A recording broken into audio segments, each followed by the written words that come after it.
कई हुण बेनमाज ने ना, उन्हें हुणे ऊठ करने ने कुरबानी ते, गावां करनियां ने, बकरे करने ने, पूरा साल मसीते नहीं वड़दा ते 10 लाख की कुरबानी करदा। इस किताब दे उतारन वाले दी कसमे बेनमाज दी कोई कुरबानी नहीं जे, उन्होंने एक मच्छर दे पर दे बराबर भी अजर नहीं जे लभना।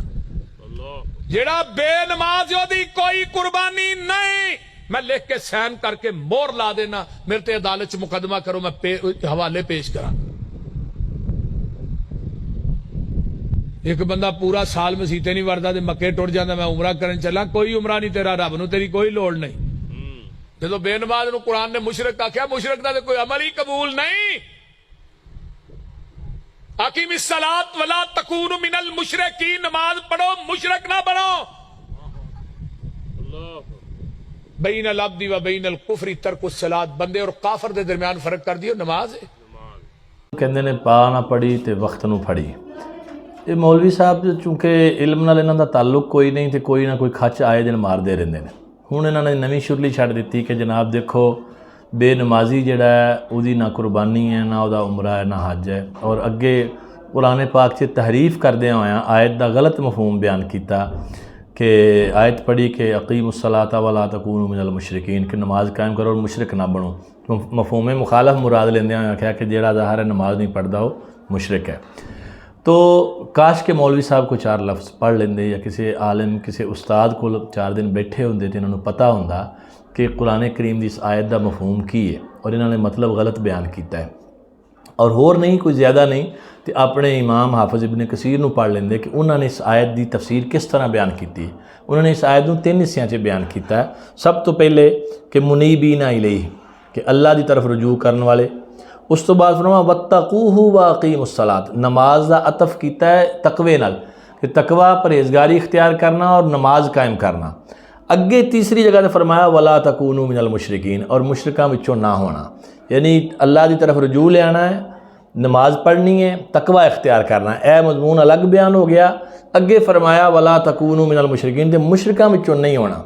इहदा यह मफहूम नहीं है कि जिस बंदे ने नमाज नहीं पढ़ी वो मुशरिक हो गया। रह गया मसला बेनमाजी का और उन्होंने काफिर कहन दा या मुरतद और मुशरिक कहन दा कि जिड्डी दीदा दलेरी ना मौलवी साहब धड़ल्ले ना कही जा रहे हैं, मैं मोहर लगा, तेरी मोहर की की हैसीयत, ना तू कुरान पढ़िया ना कोई हदीस पढ़िया, और कम बहुता नहीं तो अपने मौलवियों दी गल्लां कम अज़ कम सुन लेंदा। तुहाडे मुनाजर ने मौलाना उमर सदीक साहब, वो कहंदे ने कि मैं तो काफर नहीं कहंदा बेनमाजी नूं, और बेनमाजी की कुर्बानी भी दुरुस्त है। अच्छा, फिर उस तो बाद जिन्हां ते तुहानूं बहुत इतमाद और यकीन है कि मौलाना सनाउल्लाह अमृतसरी साहब का फतावा सनाइया पढ़ लेंदे, उन्होंने जिल्द 3 सफ़ा 374 हवाला मैं दे रहा। अगर तौफीक होवे तो अपनी लाइब्रेरी चो कढ़ के, अब तुहाडे कोल तो नहीं होना, चलो किसी पढ़े लिखे भाभी को वेख लिया जे। वो उन्होंने किसी ने पूछा कि क्या कुर्बानी के जानवर में बाज़ हिस्सेदार बेनमाज हों तो कुर्बानी हिस्सेदारों की दुरुस्त है, बाकी हिस्सेदारों की या नहीं। तो उसका जवाब देना कि मुशरिक और बेनमाज की हिस्सेदारी से एहतराज़ करना चाहिए, यानी बचना चाहिए। अगर कोई ऐसी सूरत पेश आ जाए तो हत्तल मकदूर खलासी की कोशिश करनी, यानी बचने की कोशिश करनी चाहिए कि अगर कोई ऐसी मजबूरी बन जाए कि बेनमाजी भी नाल शामिल हो जाए तो बचने की कोशिश करनी चाहिए। बसूरत दीगर, यानी दूसरी सूरत विच कि बेनमाजी अगर शामिल हो गए तो वो कहते हैं अल्लाह से तौबा इस्तिगफार करें। क्या बेनमाज बंदा अगर काफिर होवे तो उसकी कुर्बानी नाल कर लैन नाल सिर्फ तौबा इस्तिगफार करें काम चल सकता है। अगर बेनमाजी मुशरिक होवे तो उसकी कुर्बानी विच नाल करन नाल बाकी जिहड़े 6 हिस्सेदार उन्होंने क्या हिस्से हो दुरुस्त होणगे। मौलवी जी कभी सोचियो गौर करियो, ये कोई तमाशा नहीं है कि जो उठिया जो मूँह च आया कह दिता और फिर तुसी कह रहे कि जिहड़ा बेनमाज है वो काफिर है, मुरतद है, मुशरिक है। यह जो अपना लैटर बक्स भरन वास्ते परात खाने के अगे रख के बह जाते हो, तो ये जिहड़े बंदे ने जिबा किया है बाजार चो लिया के उन्होंने पकाया पहले उनको पूछया है कि तू नमाजी है कि बेनमाज है। हाँ जी, ये सारी तहकीकात की है। उत्थे खाण लग्या तुहानूं कोई हया नहीं आउंदा, खाई पी जाते हो अर्श है। और फिर जिहड़े कुर्बानी का गोश्त वंडते हैं लोग घरां च, तो क्या वो बूहे अगे खलो के बंदा पहले पूछे कि हाँ भी दसो भी तो नमाज बंदा बेनमाजी सी तो फिर असीं उहदी कुर्बानी का गोश्त कोई नहीं लैना। कभी किसी भाभी ने इंज कीता है या कभी ये भी मसला बयान किया जे। खुदा दा खौफ करो, मसला कोई हुंदा है उन्होंने तुसीं अपनी मर्जी दा माना और मफहूम पहना के तो उन्होंने अगे बयान कर देंदे हो। जबकि हकीकत यह है कि जिहड़ा बेनमाज दे कुफर दे मुतलक जिहड़ियां अहादीस ने उन्होंने समझण की ज़रूरत है। समझने की ज़रूरत है। मैं समझावां तो शायद तुहाडी समझ ना है, तो अपने बाबे नूं समझ लो। मजमूआ फतावा इब्ने उसैमिन जिहड़े तुहाडे बड़े जनाब मोतबर और मुस्तनद आलिम ने, उन्हों का फतवा पढ़ लो, जिल्द नंबर 12 सफ़ा नंबर 55 ते उन्होंने पूछा गया बेनमाजी के कुफर के बारे। वो कहते हैं मैं समझता हूँ कि काफर उसी वक्त होगा जब नमाज बिल्कुल ही ना पढ़ता हो। अगर कभी कभार पढ़े तो ऐसा शख्स काफिर करार नहीं दिया जा सकता। तो रहा मुसलमान भी बेचारा ईद ते पढ़ ही लेंदा ना कम से कम। इसका मतलब है कि वह नमाजी फर्जीयत ते यकीन रखता है, सुस्ती लापरवाही की बिना ते गुनाहगार सख्त मुजरम है बेनमाज, लेकिन उन्होंने काफिर नहीं कहना। काफिर उस वक्त होएगा जो नमाजी फर्जीयत का इनकार कर दे।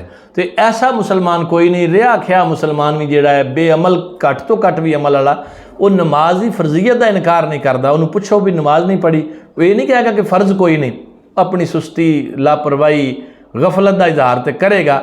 इस बिना तो उन्होंने काफिर नहीं कह सकते। तो खुदा का वास्ता जो कुफर की मशीन चलान लगे हैं, कोई खुदा का खौफ भी दिल से पैदा कर लो, और नहीं तो फिर ये हदीस भी याद रखो ना, फिर लौट के कुफर आना भी तुहाडे वाल ही है। पर तुहानू शायद बेफिक्री इस गल भी आई जाए, सानू की फ़र्क पैना है, पहले किहड़ा थोड़ा जमा किया जोड़ा होर भी आ जाएगा तो कोई फ़र्क पैगा। इसलिए खुदा का खौफ करो, लोगों दी कुर्बानियाँ बर्बाद ना करो। सीधा मसला साफ मसला है कि अगर कोई शख्स बेनमाज है वो गुनाहगार है, फास्को फाजर है, गुनाह किया उन्हें, लेकिन इस बिना ते एक इबादत ना करने की वजह तो उसकी दूसरी इबादत रद्द नहीं की जा सकती। वो एक अलग मसला है। उत्ते कुर्बानी वाजिब हो गई, वो कुर्बानी करेगा। उन्होंने अल्लाह ने तौफीक दी है हज करन दी, उत्ते हज वाजिब फर्ज हो गया है, इस्तिताअत उन्होंने है जान आने की, जो कुरान ने बयान किया है। हुण वो हज करन चला गया, तुसी फतवा देता जो हज का कोई नहीं, तो वो जी फर्जीयत सी हज की वो किधर गई? ये जरा अपने गिरबान से भी झांको तो गल कर लगे कुछ सोच लिया करो। नहीं तो किसी को माड़ा मोटा कोई पढ़े लिखे भाभी को 2 मिनट बह जाया करो। सियाणा मैं नहीं कहता, क्योंकि सियाणा तो शायद कोई ना ही लभे। कोई पढ़िया लिखा भाभी उसको मसला ही पूछ लिया करो बयान करने तो पहलों कि भाई मैं मसला बयान कर लगा, ये गलत तो नहीं। चलो कोई जो पढ़िया लिखा बंदा, कोई उमर सदीक वर्गा बंदा, कोई भाभी जो पढ़िया लिखा तो मसला तो सही दसेगा। तो इन्नी भी तौफीक नहीं जो है। अच्छा वो जो बेवकूफ़ अगे बैठे ने वाह वाह करने वाले, फिर पता ही नहीं। जे तुहाडी ये गल मान ली जाए तो इस वक्त जितने बेनमाजी ने कलमा पढ़ने वाले, उन्होंने सारे काफर और मुरतद करार दे दिता जाए या मुशरिक करार दे दिता जाए, तो फिर जी जन्नत भरनी है वो कहदे ना भरनी है? ये तो 3 हिस्से तो बहुती उम्मत जी अगर वो बेनमाज है, बिलफर्ज नमाज नहीं पढ़ती, उन्होंने सारे काफर मुशरिक करार दे दियो।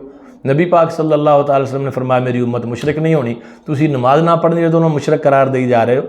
मसला बयान करो कि नमाज का तर्क गुनाह है, सख्त गुनाह है, गुनाह कबीरा है, लेकिन शिरक और कुफर नहीं है। कुफर तां होएगा जो नमाजी फर्जीयत का इनकार करे।